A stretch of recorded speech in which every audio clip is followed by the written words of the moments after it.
नमस्ते जी। आइए आज की चर्चा प्रारंभ करते हैं। सामवेद का 426वां मंत्र। ओम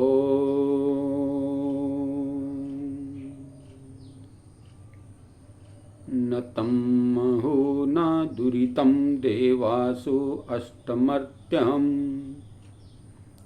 सजो ससो यमर्यमा मित्रो नयति वरुणो अतिद्विष। शब्दार्थ।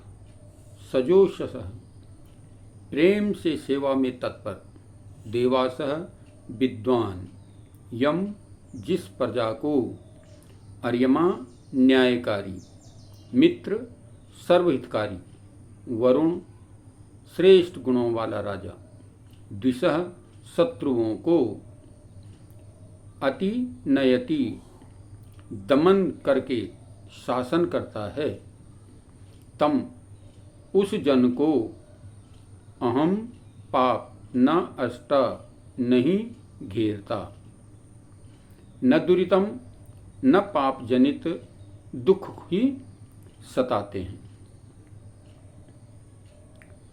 तो मंत्र में चर्चा की गई है कि उत्तम शासन के लिए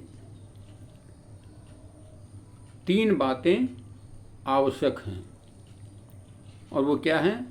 पहली यह है कि शासन में न्याय ठीक ठीक और समय पर हो।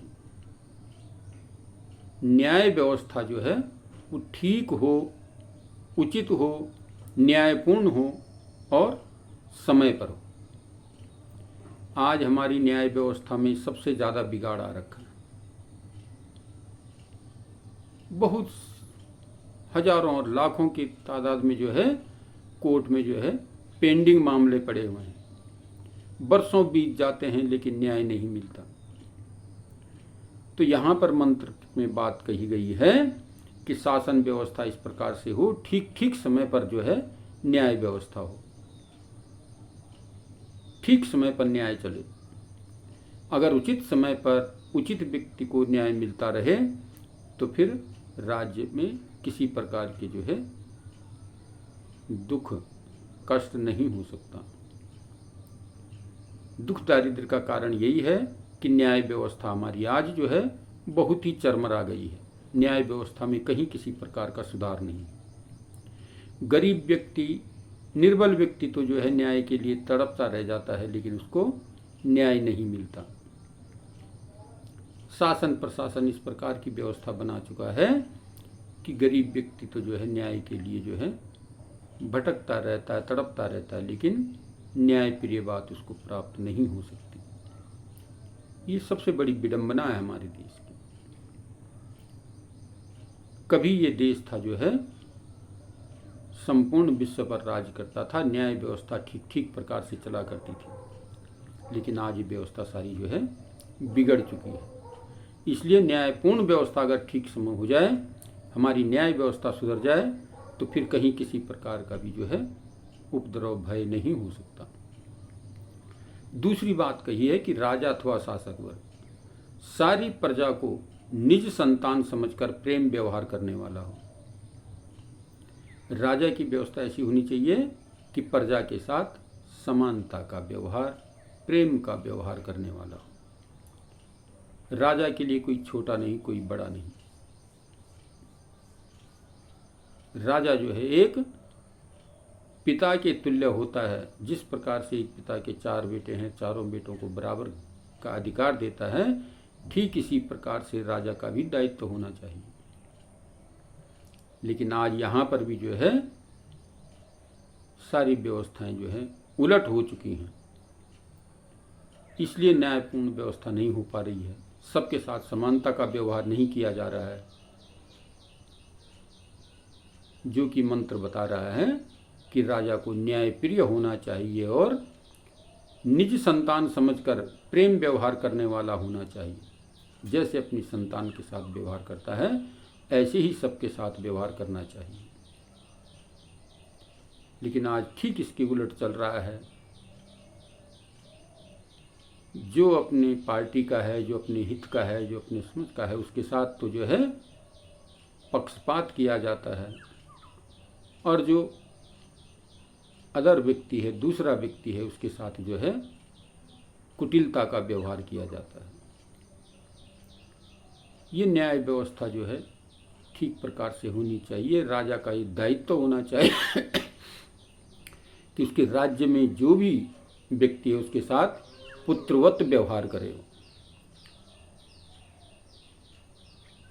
लेकिन आज जो है सारी व्यवस्था चरमरा गई है, इसलिए जो है समस्त देश में हाहाकार मचा हुआ, त्राही त्राही मची हुई है।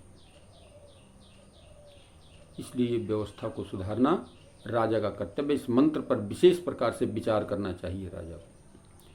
और तीसरी बात यह कि शत्रुओं से राष्ट्र की रक्षा करने वाला हो, और उसका राष्ट्र इतना उन्नत हो, सेना इतनी शक्तिशाली हो कि जो शत्रुओं पर विजय प्राप्त कर सके। जो दूसरा व्यक्ति दुश्मन की दृष्टि से राष्ट्र पर नज़र डालता है तो उसकी जो है नेत्रों को कुचलने वाला हो, उसको खत्म कर देने वाला हो, उसका विनाश कर देने वाला हो, ऐसी हमारी राज्य व्यवस्था होनी चाहिए। तो मंत्र बहुत ही सुंदर प्रेरणा इसमें दे रहा है। राजा के कर्तव्य का, राजा को अपने कर्तव्य का निर्वहन करते हुए ही राज्य कार्य को संभालना चाहिए, बढ़ाना चाहिए। आज जो है हर जगह पक्षपात की व्यवस्था जो है चरम सीमा पर है, और इस पक्षपात से निकल करके जिस दिन राजा जो है न्यायपूर्ण हो जाएगा, उस दिन सारी व्यवस्थाएं सुधर जाएंगी। बहुत सुंदर बात छांदोग्य उपनिषद में आई है, एक राजा, अश्वपति राजा और उद्दालक ऋषि की बात। कभी हमारा देश इस प्रकार की व्यवस्था वाला था कि कहते हैं एक बार उद्दालक ऋषि राजा अश्वपति के दरबार में अपने कुछ साथियों के साथ धर्म चर्चा, विशेष चर्चा के लिए वहाँ उपस्थित हुए। और जब वहाँ पहुँचे, कुछ चर्चाएं हुई, और जब भोजन काल का समय आया तो राजा ने कहा, भाई अब भोजन का समय हो चुका है, पहले भोजन कर लीजिए, उसके बाद कुछ चर्चाएं करेंगे, आगे की चर्चाएं उसके बाद होंगी। तो कहते हैं ऋषि ने कहा कि देखो भाई, राजा न जाने किस किस प्रकार से धन संग्रह करता है, और इसलिए क्या राजा के यहाँ का भोजन करना उचित है? हम सन्यासी हैं, प्रभु भक्ति पर लगे रहते हैं, हमारा मन जो है दूषित हो जाता है। दूषित अन्न खाने से जो है मन दूषित हो जाता है। इसलिए पहले के लोग कहा भी करते थे, जैसा खाओगे अन्न वैसा बनेगा मन। तो जब इस प्रकार की चर्चा करी तो एक राजा, वो भी था अश्वपति राजा, जिसने कहा था, न मे स्तेनो जनपदे कद्दर्यो न मद्यपा नाना हिताग्निर्ना विद्वान स्वेरी स्वेरिणी कुता। उसने कहा, है महाराज, मेरे सारे राज्य में कोई चोर नहीं है, कोई कंजूस और अदानी नहीं है, किसी प्रकार की कहीं कंजूसता नहीं है, दान देने में सब जो है उद्यत हैं, महादानी हैं, कोई शराबी नहीं है, और कोई भी घर ऐसा नहीं है जहाँ यज्ञ न होता हो। प्रत्येक घर परिवार में यज्ञ होता है।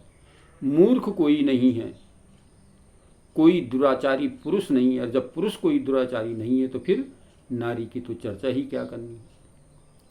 तो एक राजा संपूर्ण विश्व का दावा कर दिया करता था, और आज इतनी व्यवस्था जो है बदतर हो चुकी है कि हम स्वयं ही अपने घर परिवार पर भी नियंत्रण नहीं कर पा रहे हैं। तो ये सारी व्यवस्थाएं वेद को न मानने से, वेद की आज्ञाओं का पालन न करने से ये सारी व्यवस्थाएं हो रही हैं। इसलिए इसीलिए ऋषि दयानंद ने कहा था कि आओ लौटो वेदों की ओर। यदि हम वेद का स्वाध्याय करेंगे, वेद के अनुसार अपने जीवन को चलाने का प्रयत्न करेंगे, वेद के अनुसार अपनी जीवन शैली को बनाने का प्रयत्न करेंगे, तो जीवन सफल और सार्थक हो जाएगा।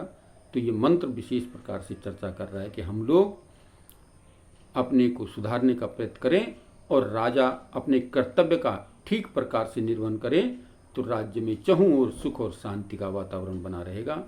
अन्यथा जो है इसी प्रकार का उपद्रव और पापाचार बढ़ता चला जाएगा। इस मंत्र में जो है राजा के लिए विशेष प्रकार से निर्देश है कि राजा को किस प्रकार से होना चाहिए। तो आइए आज की चर्चा को यहीं पर विरमित करते हैं। ओम